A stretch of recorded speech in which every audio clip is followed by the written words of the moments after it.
बच्चों, क्लास में आप लोगों का स्वागत है। आज हम लोग पढ़ेंगे बल और गति के नियम में न्यूमेरिकल क्वेश्चन। न्यूमेरिकल मतलब आंकिक प्रश्न, जो फिजिक्स के बुक में आपके सवाल दिए हुए हैं, न्यूमेरिकल क्वेश्चन दिए हुए हैं, उसको कैसे हल किया जाता है, इसके बारे में आज हम लोग स्टडी करेंगे। सभी बच्चे बिल्कुल ध्यान से देखेंगे, कोई भी बच्चा इसमें ऐसा ना हो कि क्लास न ले। सब बच्चों को क्लास लेना आवश्यक है। सभी बच्चे इसको ध्यान से देखें। यहाँ पे देखिए, ये जो न्यूमेरिकल क्वेश्चन है, इसको सॉल्व करने के लिए हमारे पास मात्र 3 फार्मूले होने चाहिए। सबसे पहले बच्चा जानता है कि सूत्र F बराबर क्या होता है, M इंटू ए। इस सूत्र का यूज बहुत ज्यादा होता है। जब F बराबर M इंटू ए होता है तो ये बराबर क्या हो जाएगा, F बटे M। मतलब ये कहाँ चला जाएगा, F के नीचे। तो एक सूत्र ये 1 हो गया, ये 2 हो गया, मतलब ये 2 सूत्र हो गए। दूसरा संवेग। संवेग बराबर क्या होता है, द्रव्यमान गुणे वेग। द्रव्यमान गुणे वेग, एक इसका प्रयोग होगा, मतलब संवेग P बराबर mv। पता है। इसके बाद तीसरा जो फॉर्मूला है वो ये है, किसी भी वस्तु पर लगाया गया बल वस्तु के संवेग में परिवर्तन की दर के बराबर होता है। इसका मतलब किसी भी वस्तु पर लगाया गया बल F बराबर संवेग में परिवर्तन की दर, मतलब अंतिम संवेग माइनस प्रारंभिक संवेग बटे समय। अंतिम संवेग क्या होता है, mv, माइनस प्रारंभिक संवेग क्या होता है, mu, बटे में समय क्या होता है, t। mv को क्या कहेंगे, अंतिम संवेग। क्यों? क्योंकि इसमें अंतिम वेग है। द्रव्यमान गुणे अंतिम वेग, अंतिम संवेग, द्रव्यमान गुणे प्रारंभिक वेग, प्रारंभिक संवेग। तो ये जो सूत्र मैं आपको बताया, इन्हीं सब फार्मूला का यूज इसमें होगा और सभी बच्चे इसको ध्यान से समझेंगे। एक एक क्वेश्चन को बहुत बढ़िया से आप लोग समझेंगे और जहां भी कोई डाउट होगा आप लोग फिर पूछेंगे। सबसे पहले देखिए, सबसे पहले हम चर्चा करेंगे क्वेश्चन नंबर फर्स्ट के बारे में। क्वेश्चन नंबर 1 क्या है, इसके बारे में आप लोग फटाफट देखिए। इसमें क्वेश्चन नंबर 1 में सबसे पहले जब हम क्वेश्चन को पढ़ते हैं तो क्वेश्चन में जो दिया हुआ मान है उसको पहले नोट करते हैं। एक ट्रक विरामावस्था से किसी पहाड़ी से नीचे की ओर नियत त्वरण से लुढ़कना शुरू करता है। जब यहाँ मैंने क्वेश्चन को पढ़ा तो एक ट्रक विरामावस्था से, जब यहाँ विरामावस्था दे दिया, कहीं भी बेटा किसी भी क्वेश्चन में ध्यान देना, यदि विरामावस्था आ गया तो वहां पे तुरंत u बराबर क्या लिख देना, 0। आ रहा है समझ में? u बराबर क्या लिख दोगे, 0। u मतलब प्रारंभिक वेग, विरामावस्था मतलब प्रारंभिक वेग क्या हो गया, 0। विरामावस्था मतलब स्थिर है, वस्तु गतिमान नहीं है। और जब वस्तु गतिमान नहीं है, स्थिर है, इसका मतलब उसका प्रारंभिक वेग u क्या हो गया, 0। नियत त्वरण से लुढ़कना शुरू करता है। यह 20 सेकंड में 400 मीटर दूरी तय करता है। यहाँ देखिए 20 सेकंड में 400 मीटर, यहाँ समय लिखिए, समय बराबर क्या हो गया, 20 सेकंड। और दूरी को क्या कहते हैं, s। s बराबर क्या हो गया, 400 मीटर। आ रहा है समझ में? s क्या है, s दूरी है और t क्या है, t समय है और u क्या है, प्रारंभिक वेग। अब यहाँ पे है, अगर इसका द्रव्यमान 7 टन है, द्रव्यमान m बराबर कितना है, 7 टन। 7 टन को बनाओ किलोग्राम में तो क्या हो जाएगा, 7000 किलोग्राम। क्योंकि हम जानते हैं यहाँ पे दिया हुआ है 1 टन बराबर 1000 किलोग्राम, तो 7 टन बराबर 7000 किलोग्राम। अब आपको क्या क्या निकालना है, इस पर लगने वाले बल का मान ज्ञात करें। यहाँ पे बल F निकालना है और त्वरण A भी निकालना है। अब सबसे पहले आपको बता दें कि जब आपको A निकालना है तब देखेंगे इसमें गति के कौन सा समीकरण यूज होगा। आपको पहले वाले चैप्टर में बताया था गति के 3 समीकरण होते हैं। पहला समीकरण क्या था, v बराबर u प्लस at।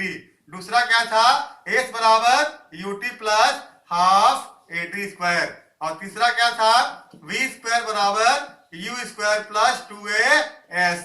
अब देखेंगे इसमें कौन सा समीकरण यूज होगा, कौन सा समीकरण इसमें प्रयोग होगा। उसको देखने के लिए हमको क्या करना पड़ता है, ये देखते हैं कि इसमें जो भी मान दिया हुआ है ये सभी मान किस में मिल रहा है।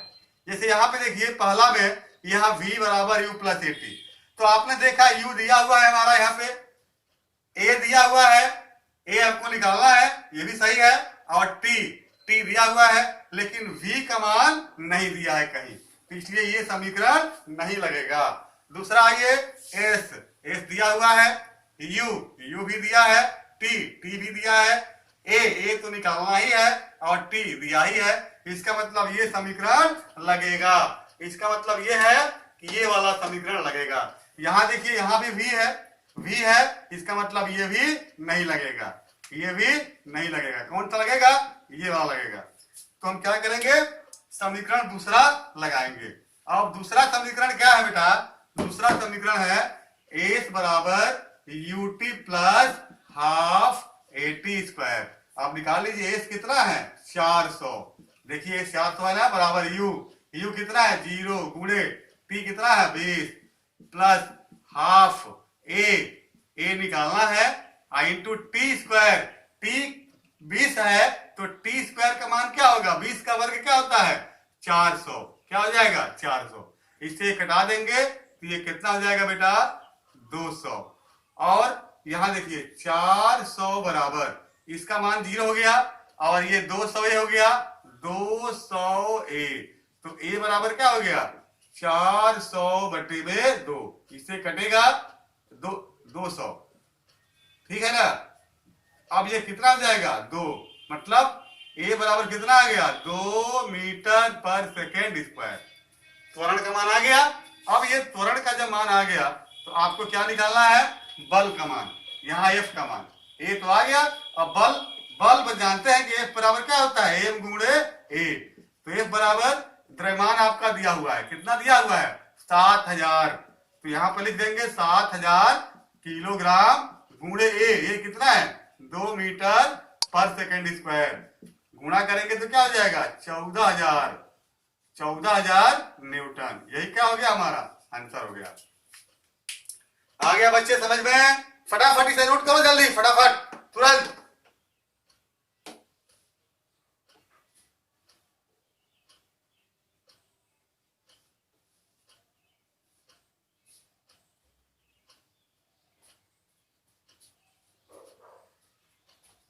अब दूसरा क्वेश्चन,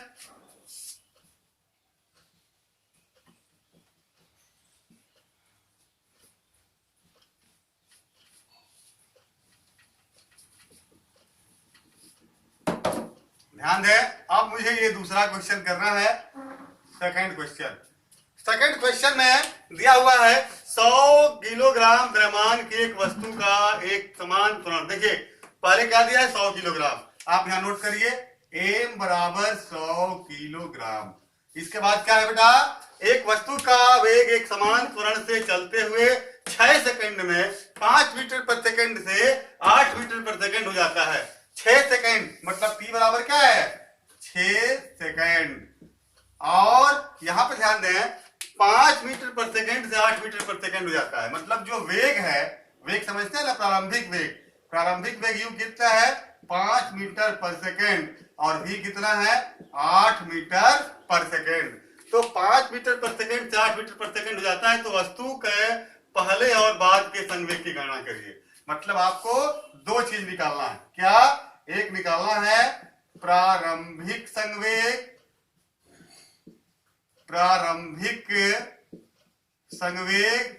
P1, ये निकालना है, और एक आपको निकालना है अंतिम संवेग P2 भी निकालना है। और क्या निकालना है?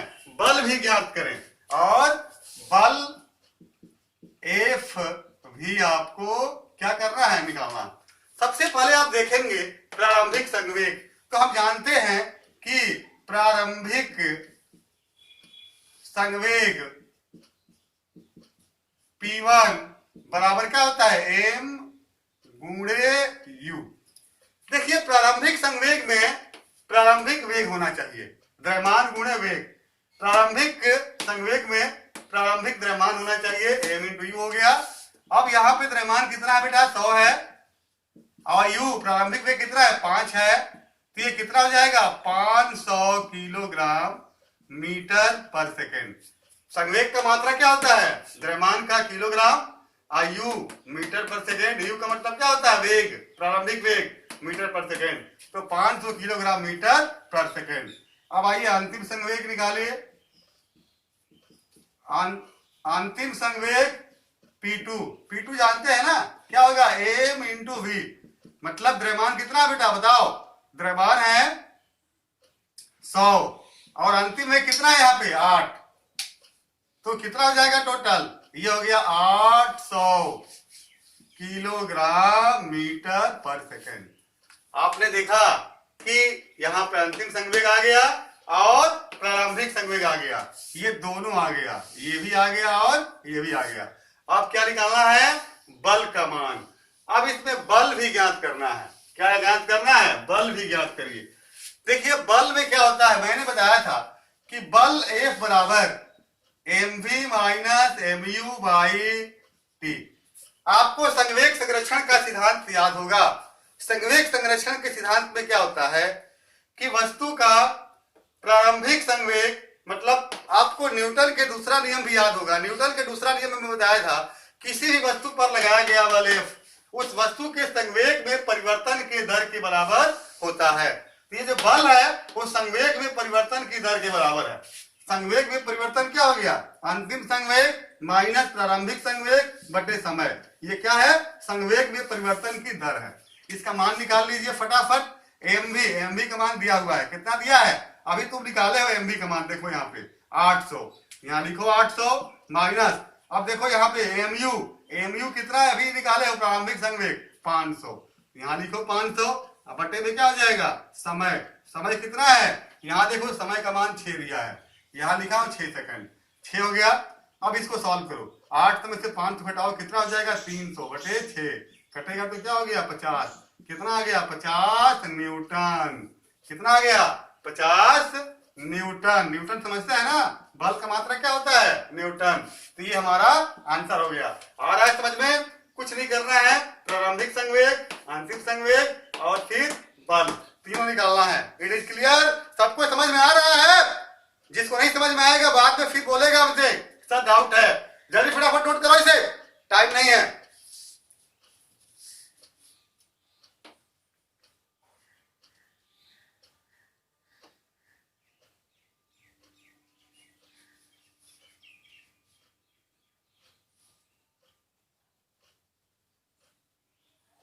चलो आगे। अब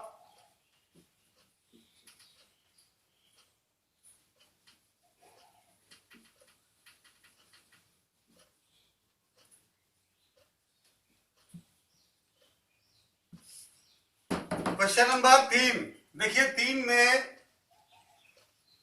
क्या कर रहा है, सबसे पहले एक 8000 किलोग्राम द्रव्यमान का रेल इंजन। भैया ट्रेन जो होती है, ट्रेन सब लोग देखे है ना, ट्रेन, शायद कोई ऐसा बच्चा नहीं है कि जो ट्रेन ना देखा हो। तो ट्रेन में इंजन होता है और डब्बे होते हैं, तो इंजन का द्रव्यमान है 8000 किलोग्राम। यहां लिखिए इंजन का द्रव्यमान कितना है बेटा, 8000 किलोग्राम। अब यहां देखिए आगे क्या दिया है, इंजन, रेल इंजन प्रति 2000 किलोग्राम द्रव्यमान वाले 5 डिब्बों, मतलब उस ट्रेन में 5 डिब्बे है और एक डिब्बे का द्रव्यमान है 2000, तो 5 डिब्बे का द्रव्यमान कितना होगा, यहां लिखो 5 डिब्बे, 5 डिब्बों का द्रव्यमान कितना आ जाएगा, बोलो 2 गुणे नहीं 5 है ना, 5 गुणे 2000, तो कितना हो जाएगा बेटा 10,000 किलोग्राम। आ गया समझ में। अब बताओ इंजन और डब्बा दोनों का द्रव्यमान कितना होगा। यहां पे लिखेंगे इंजन प्लस डिब्बों का द्रव्यमान बराबर 8000 प्लस 10,000 बराबर क्या हो गया 18,000 किलोग्राम। आ रहा है समझ में, 8000 प्लस 10,000 बराबर 18,000। कैसे, 8000 इंजन का और 10,000 डिब्बा का, मतलब पूरे ट्रेन का जो द्रव्यमान है एम बराबर हमारा हो गया कितना 18,000। आ रहा है समझ में। अब देखिए, यदि इंजन 40,000 न्यूटन का बल लगाता है, इंजन का बल कितना है, यहां पे लिखेंगे इंजन का बल F बराबर कितना है बेटा, 40,000 न्यूटन। अब देखिए आगे क्या है, बल लगा आरोपित करता है, तो यदि पटरी पर 5,000 न्यूटन का घर्षण बल लगता है, घर्षण बल कितना है, 5,000 न्यूटन। तो क्या निकालना है आपको, नेट त्वरण बल। देखिए नेट त्वरण बल बराबर, आपको बता दें कि जो पूरा जो इंजन बल लगा रहा है, इस बल में से घर्षण बल को हम निकाल देंगे। क्यों निकालेंगे, क्योंकि जो घर्षण बल है, जो फ्रिक्शन फोर्स है, वो इस फोर्स को क्या करता है, रुकावट करता है। रुकावट मतलब अपोज करता है, अपोज मतलब उसके स्पीड में, मतलब उसके बल में ये अवरोध डालता है, रुकावट डालता है। तो हम क्या करेंगे, 40,000 में से -5,000 कर देंगे, तो नेट त्वरण बल कितना हो जाएगा, 35,000 न्यूटन। ये क्या हो गया हमारा, नेट त्वरण बल हो गया। अब हमें क्या निकालना है बेटा, इसमें रेल का त्वरण। त्वरण ए बराबर क्या होता है बताओ, F बटे m। F कितना है, टोटल मतलब ये बल, नेट बल कितना है, 35,000 है, सॉरी। और m कितना है बेटा, m पूरा निकाले थे ना, यहाँ पे देखो, यहाँ पे 18,000 लिखो, इससे ये कटाओ, ठीक है। अब 35 में 18 से भाग दे दो, कितना बार जाएगा, एक बार। 18 घटाओ कितना आ जाएगा, ये हो गया 15 में से 8, 7 हो गया, यहाँ पे 1 हो गया, फिर यहाँ पॉइंट बढ़ा करके 0, 9 बार, 18 9, फिर 4, चलो 1.94 आएगा ये लगभग। तो यहाँ पे हम लिख देंगे 1.94 मीटर पर सेकेंड स्क्वायर। मीटर पर सेकेंड स्क्वायर को लिखा गया क्योंकि ए का मान है, किसका मान है, ए का मान है। आ गया समझ में, चलो फटाफट लिखो इसे जल्दी, फटाफट।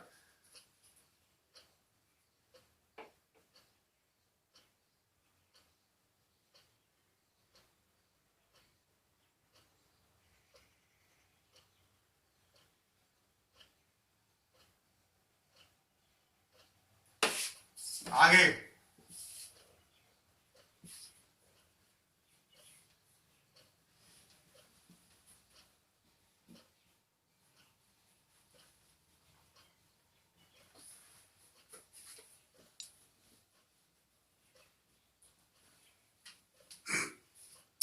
अब 4 नंबर क्वेश्चन, 4 को ध्यान से समझिए। 4 में क्या है, एक गाड़ी का द्रव्यमान 1500 किलोग्राम है। पहले यहाँ लिखो m बराबर 1500 किलोग्राम। आगे क्या है, यदि गाड़ी के 1.7 मीटर पर सेकंड स्क्वायर का ऋणात्मक त्वरण, ध्यान दीजिए त्वरण है लेकिन कैसा है ये, ऋणात्मक, निगेटिव, तो a इक्वल टू क्या हो गया, -1.7 मीटर पर सेकंड स्क्वायर। मैंने a का मान माइनस में क्यों लिखा, इसलिए कि यहाँ पे क्या है, निगेटिव मतलब ऋणात्मक त्वरण है, के साथ विरामावस्था में लाना है। विरामावस्था मतलब उसको रोकना है, मतलब u को 0 करना है।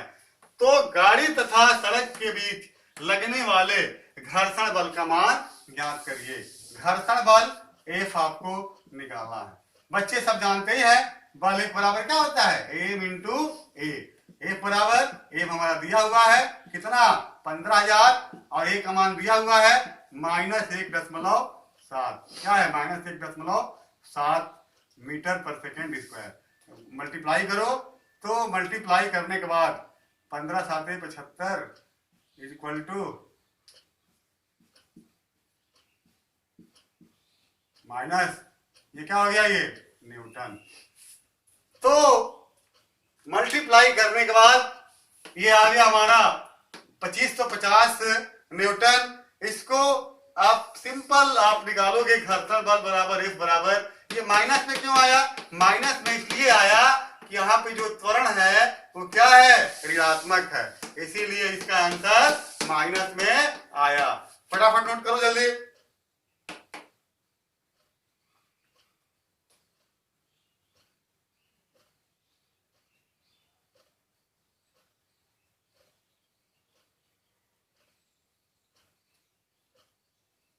चलिए पांचवा,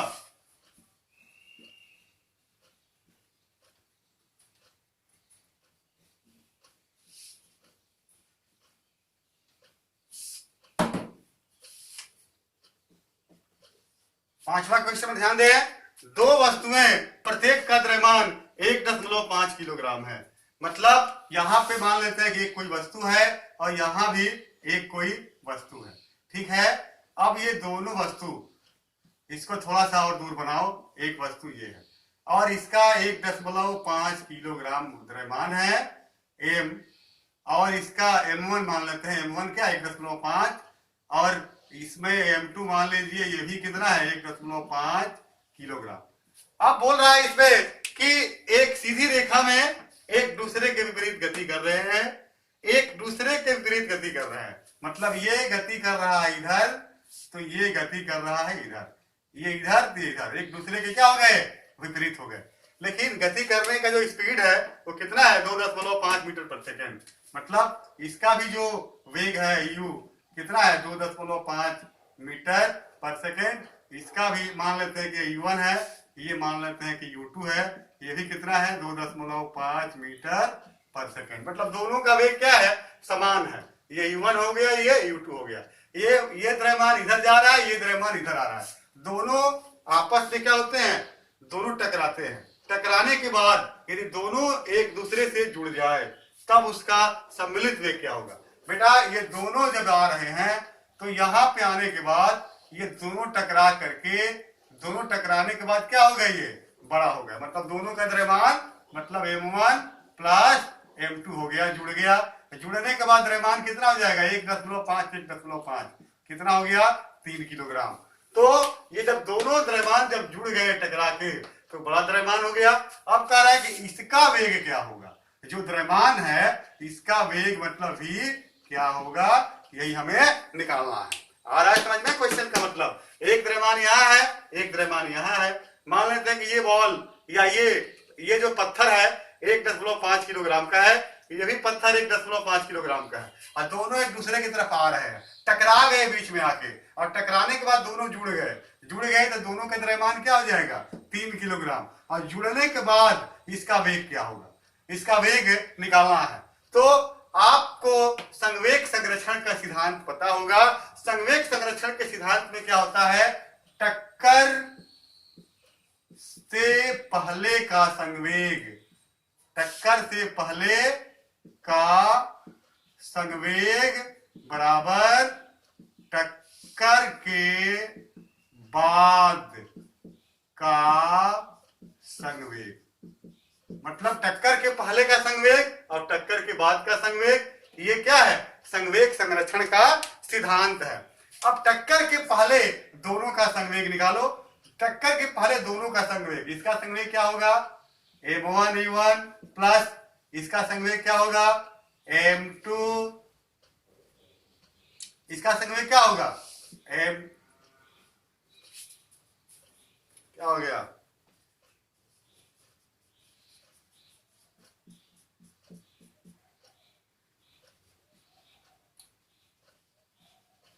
m2 u2। आ रहा है समझ में।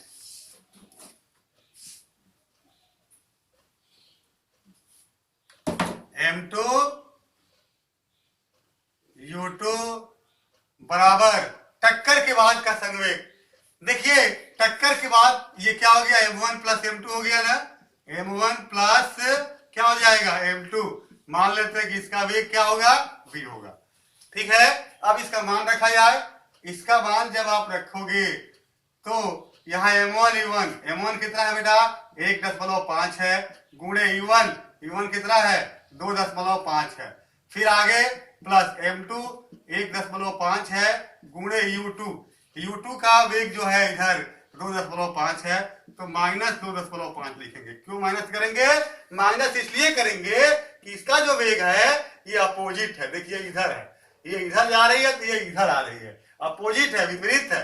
विपरीत के लिए क्या होता है यहाँ पे माइनस होता है, ध्यान दीजिएगा। ये क्या होता है माइनस, बराबर m1 प्लस m2, ये आपको बता ही है 3 किलोग्राम, तो 3, इसके बाद क्या हो जाएगा v।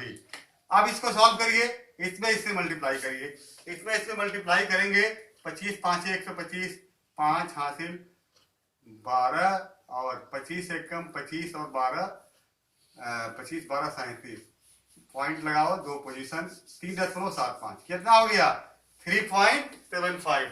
यहाँ पे देखिए माइनस है, यहाँ प्लस है, यहाँ पे क्या हो जाएगा माइनस। ये नंबर दोनों सेम है तो ये भी कितना होगा 3.75 बराबर 3v। अब देखिए 3.75 प्लस है और ये माइनस है, ये दोनों मिलकर कितना हो गया ये 0, एक प्लस और एक माइनस दोनों क्या होगा कट जाएगा, ये हो गया 0 इक्वल टू क्या हो गया 3v। तो v इक्वल टू क्या हो गया 0/3, तो v इक्वल टू क्या हो गया 0। इसका मतलब क्या हो गया कि टक्कर के बाद जो ये वस्तु है ये गतिमान नहीं होगी, ये बिल्कुल रुक जाएगी, मतलब उसका वेग 0 हो जाएगा, उसका वेग क्या होगा 0 हो जाएगा। आ गया समझ में? फटाफट जल्दी नोट करो इसे जल्दी। अब आज का क्लास में खत्म कर रहा हूं, ये चैप्टर खत्म हो गया आपका। अब अगले दिन हम अगले चैप्टर गुरुत्वाकर्षण पढ़ाएंगे। गुरुत्वाकर्षण के नियम क्या है? धन्यवाद।